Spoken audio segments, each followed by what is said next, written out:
ని ఏర్పాటు చేయడం, తర్వాత చాలా మంది పైన కేసులు నమోదు చేయడం, ఇప్పటికి కూడా కొద్దిమంది పోలీస్ అధికారులు ప్రస్తుత అధికార పార్టీ వైసీపీకి అనుకూలంగా పనిచేస్తున్న పరిస్థితులు ఆంధ్రప్రదేశ్లో కనిపిస్తూ ఉన్నాయి. ఏంటి సార్ మీ అబ్జర్వ్ చేసిన అంశాలు ఏంటి దీనికి సంబంధించి?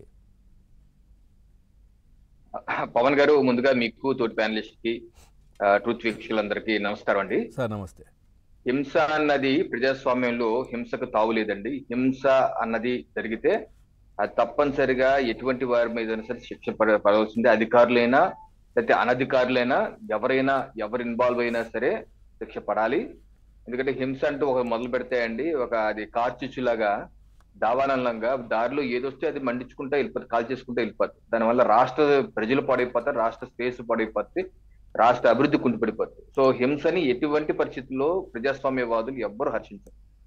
అయితే మీ ఛానల్ ద్వారా నేను ఒకటి వైసీపీ పార్టీని అడుగుతుంది ఏంటంటే, నిన్న కూడా అంబటి రాంబాబు గారు ఆయన ప్రెస్ మీట్ పెట్టి చంద్రబాబు నాయుడు, పురంధరేశ్వరి గారే దీని వెనక ఉన్నారు, వాళ్ళు కుట్రపూరితంగా ఈ 3 జిల్లాల యొక్క ఎస్పీల్ని మార్చి గొడవలు సృష్టించి తద్వారా లబ్ధి పొందే కుట్ర చేశారని చెప్పేసి ఆయన కావచ్చు, సజ్జల రామకృష్ణారెడ్డి గారు ఇదంతా ఆరోపిస్తారు. ఈ యొక్క ఆరోపణల మీద నేను వారికి సూటి ప్రశ్న అడుగుతున్నాను. ఒకటి, ఏదన్నా ఒక రాజకీయ పార్టీ ఎలక్షన్లు అయిపోయిన తర్వాత గొడవ సృష్టిస్తే ఆ పార్టీకి ఏంటి ఉపయోగం? ఈవీఎంలో ఓటింగ్లు అయిపోయినాక మీరన్నట్టే పోనీ ఈవీఎంలో ఓటింగ్ అయిపోయింది కదా, ప్రజల యొక్క తీర్పు ఈవీఎంలో నిక్షిప్తం అయిపోయింది కదా, స్ట్రాంగ్ రూమ్ వెళ్ళిపోయింది కదా. ఇప్పుడు గొడవలు చేయటం వలన బీజేపీకి ఏంటి ఉపయోగం, టీడీపీకి ఉపయోగం, జనసేనకి ఏంటి ఉపయోగం? ఒకవేళ ఎన్నికల సమయంలో ఘర్షణ జరిగినాయి, పోలింగ్ సరిగ్గా అవ్వలేదు అంటే మీరేమన్నా ఒక్క పోలింగ్ బూత్ లోనే రీపోలింగ్ అడిగారా? ఒక్క పోలింగ్ బూత్ లో రీపోలింగ్ అడగలేదు కదా. అంటే పోలింగ్ ప్రశాంతంగా జరిగిపోయినట్టే కదా. ఆ తర్వాత వచ్చిన ఘర్షణలు కదా. దీని వల్ల ప్రతిపక్ష పార్టీ అయిన మాకు వచ్చే అడ్వాంటేజ్ ఏంటి ఏంటి ఉరుగుద్ది? నెంబర్ 1. నెంబర్ 2, ఈ రోజు వారు ఏమంటున్నారంటే వాళ్ళు అధికారులు మార్పించుకొని గొడవ సృష్టించారు, అందుకనే మారిన అధికారుల చోటే జరిగింది ఈ ఘర్షణ అంటున్నారు. నేను మీ ఛానల్ ద్వారా ప్రజలు గుర్తు చేస్తాను, ఈ అధికారులు ఎస్పీ స్థాయి జిల్లా అధికారులు కేవలం ఈ 3 జిల్లాల్లోనే మారారా? వేరే జిల్లాల్లో మారలేదా? ప్రకాశం జిల్లాలో ఎస్పీని మార్చలేదా? నెల్లూరు జిల్లాలో ఎస్పీని మార్చలేదా? చిత్తూరు జిల్లాలో మార్చలేదా? మరి ఆ 3 జిల్లాల్లో ఎందుకు జరగలేదు ఘర్షణలు? ఈ 3 జిల్లాల్లోనే ఎందుకు జరిగాయి? మీరు అన్నదానికి ఒక శానిటీ ఉండాలంటే మారిన చోటల్లా జరగాలి కదా ఘర్షణ. కుట్ర చంద్రబాబు నాయుడు గారు, పురంధరేశ్వరి గారు చేశారు, మార్చిన చోటల్లా జరిగిపోయిందంటే మరి ఆ జిల్లాలో ఎందుకు జరగలేదు? నెంబర్ 3, వాళ్ళేమన్నారు ఈ 3 జిల్లాల్లోనే జరిగింది అంటున్నారు. ఈ 3 జిల్లాల్లో జరిగినది ఎక్కడ? 6 నియోజకవర్గాల్లోనే. అవును, ఈ 3 జిల్లాల్లో 6 నియోజకవర్గాల్లో జరిగినాయి. మిగతా 15 నియోజకవర్గాలు ఈ 3 జిల్లాల్లో ఎందుకు జరగలేదు? మొత్తం అంతా జరగాలి కదా. కుట్ర చేస్తే పురంధరేశ్వరి కుట్ర చేసి అన్ని చోట్ల జరగాలి కదా, ఎందుకు జరగలేదు? నెంబర్ 4, ఇప్పుడు మీరు ఎస్పీ గారి యొక్క వైఖరి సరిగ్గా లేదని చెప్పి ప్రతిపక్ష పార్టీగా మేము కంప్లైంట్ ఇచ్చాం ఎన్నికల అధికారి, అది మా హక్కు. అయితే ఎన్నికల అధికారి దాని పూర్వపరాలు పరిశీలించి కొంతమంది అధికారులను, ఎస్పీ అధికారులను మార్చారు. మార్చినప్పుడు నియామకం ఎవరు చేశారు?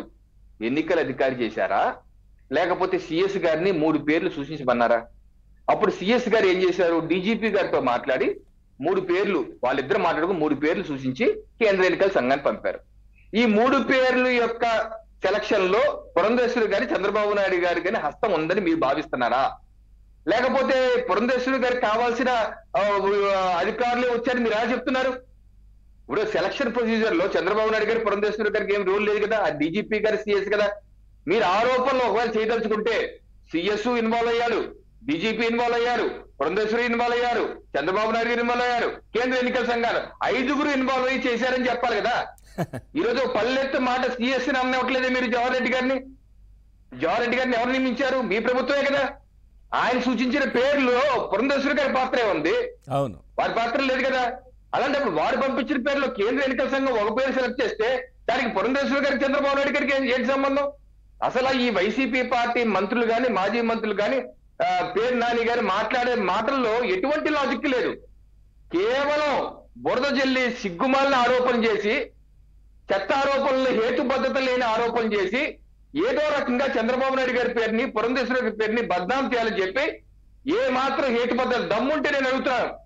మీరు ఇంతమందిని సిట్టిని కలుస్తున్నారు కదా, ఎన్నికల సంఘాన్ని అడుగుతున్నారు కదా, అడగండి. సిఎస్ గారి ఇన్వాల్వ్మెంట్ మీద విచారణ చేయమని, పురంధరేశ్వరి గారి విచారణ చేయమని, చంద్రబాబు నాయుడు గారి మీద విచారణ చేయమని మేము అడుగుతాం. జగన్మోహన్ రెడ్డి గారి మీద పాత్ర మీద విచారణ చేయమని, పాత డీజీపీ గారి పాత్ర మీద విచారణ చేయమని అందరిని అడుగుతాం. మేము కూడా దమ్ముంటే అందరినీ పెట్టండి, విచారణ అందరితో చేయించండి.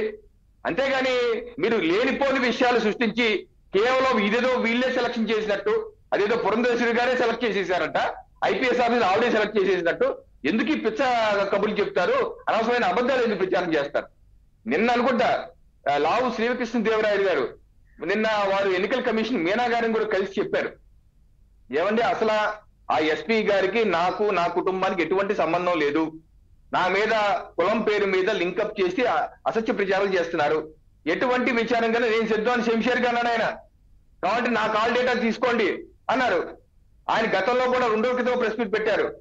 అయ్యా ప్రజలారా, మీరెవరు దీని మీద ఆవేశాలు లోన్ కావద్దు. అదే విధంగా అధికార పార్టీ వాళ్ళను అదే విధంగా చెప్పమనండి, మా కాల్ డేటా ఇస్తాము, మా ఎక్కడెక్కడైతే గొడవ జరిగాయో ఆ ప్రాంత ఏదైతే నాయకులు ఉన్నారో మా డేటా ఇస్తాము, మమ్మల్ని ఎంక్వైరీ చేసుకోండి అని అంత ధైర్యంగా చెప్పమనండి. వాళ్ళని చెప్పట్లేదు. వాళ్ళు వెళ్ళేమో సిటీ దగ్గరను ఎన్నికల దగ్గరికి వెళ్ళి టీడీపీ వాళ్ళ కాల్ డేటాను ఫలానా వాళ్ళ కాల్ డేటా అన్నారు, కానీ కావాలంటే మా కాల్ డేటా కూడా తీసుకుని అంటలేదు వాళ్ళు అనట్లేదు. ఇప్పుడు శ్రీకృష్ణదేవరాయలు గారు చాలా ప్లెయిన్ గా ఉన్నారు. ఆయన నేను అడుగుతున్నాను, సిట్ కానీ లేకపోతే ఎన్నికల దగ్గర కానీ మీరు చేయండి. మీ ఈ రోజు ముఖ్యమంత్రి కాదు మిమ్మల్ని కంట్రోల్ చేస్తుంది, డీజీపీ గారు సిట్ అధికారులు, మిమ్మల్ని ఎవరు కంట్రోల్ చేయట్లేదు. మామూలుగా అయితే అంటారు మాకు సీఎంఓ నుంచి ఒత్తిడి ఉంది, లేకపోతే ప్రతిపక్ష నాయకుల నుంచి ఒత్తిడి ఉంది, రాజకీయ ఒత్తిడి అంటారు. ఈ రోజు మీకు ఏ రాజకీయ ఒత్తిడి ఉందండి? ఏ రాజకీయ ఒత్తిడి లేదు కదా. మీరు ప్రజలు కట్టే పన్నుతో జీతాలు తీసుకుంటున్నారు కదా. ప్రజల మాన ప్రాణాలు కాపాడాల్సిన బాధ్యత, నైతిక హక్కు బాధ్యత మీ మీద ఉంది. ఆ సీట్ లో కూర్చోబెట్టారుగా మీరు ప్రజలు. మరి ఆ సీటుకి మీరు న్యాయం చేస్తుంది ఏంటి? మీరు న్యాయం చేయండి, నిష్పాక్ష విచారణ చేయండి.